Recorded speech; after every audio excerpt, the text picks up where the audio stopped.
Calling the Trump administration's position disingenuous and troubling, a federal judge on Saturday ordered the Pentagon to permit a lawyer for the American Civil Liberties Union to meet with a United States citizen who has been imprisoned in military custody for 3 months after being deemed an enemy combatant. In a novel case pitting the individual rights of citizens against government wartime powers, Judge Tanya S. Chutkan of the Federal District Court of the District of Columbia also ordered the Pentagon not to monitor that conversation and told it not to transfer the man, who is being held in Iraq, until the ACLU conveys his wishes to her. A Syrian militia captured the American citizen in mid-September and turned him over to American forces as someone suspected of fighting for the Islamic State. The government has refused to identify the man, but officials familiar with the matter have said he is a dual citizen of the United States and Saudi Arabia who was born on American soil to visiting Saudi parents and raised in Saudi Arabia.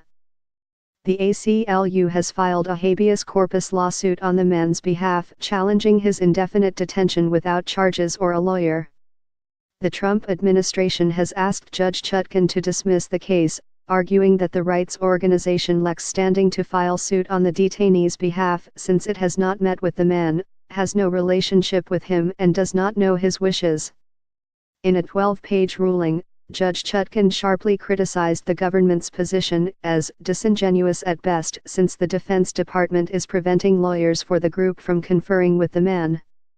She also noted that the government has acknowledged that the man asked for a lawyer after being read the Miranda warning when interrogators shifted from questioning him for intelligence purposes to questioning him in hopes of gathering evidence that is admissible in a courtroom.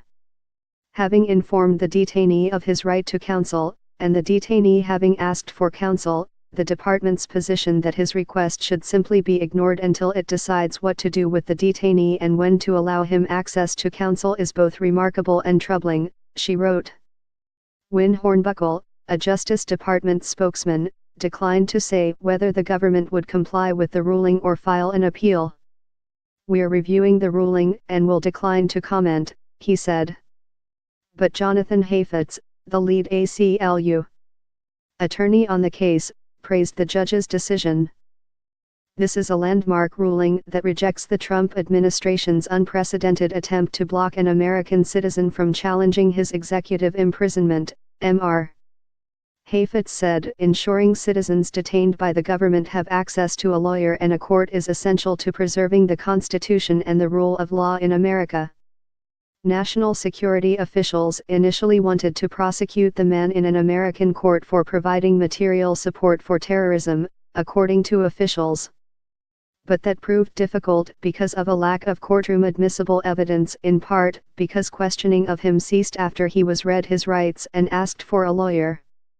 The New York Times reported last week that officials have now decided to try to transfer the man to Saudi Arabia, according to officials.